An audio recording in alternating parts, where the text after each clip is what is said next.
first of all, ask the questions, well, what do we need the skin of a car for anyway? What's it there for? Does it have to be made out of metal? Do we have to make it always in the same manner? Or is it there for different purposes than we thought? In reality, the aspects of crash and stiffness and ride handling can be handled in a space frame type vehicle entirely without the skin. And therefore, to go away from a metal skin and to have a skin that offers different capabilities, can move, can do things that a fixed rigid structure couldn't do, can be lighter, made out of materials which require less energy to make them. That's something that the GINA Light model brings as a question. GINA is an acronym, a set of letters that stand for geometry, shapes, and function, how things work, in N as a way of saying infinite number, of adaptations, meaning there's a lot of change possible.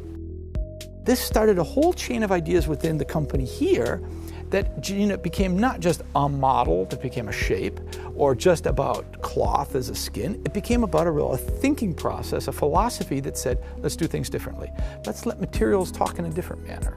And let's let tooling be a different issue instead of just the way to give us form. Well, one nice thing about GINA is the materials kind of lead the way. It doesn't take very much and you get an idea exactly what this car is going to be like. For instance, to get an idea what the sculptural form is between a fender and let's say a wheel arch, you really only need a line around the wheels and a line more or less where you want the fender to be, and you'll let the material do the talking in between.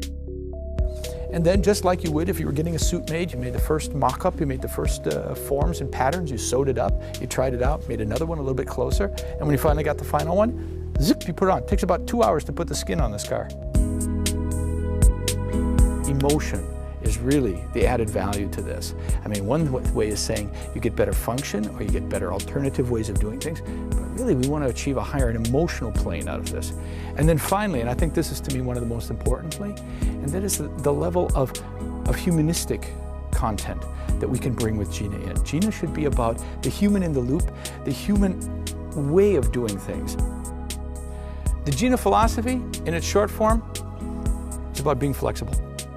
Thinking flexible, acting flexible, context over dogma. That's it.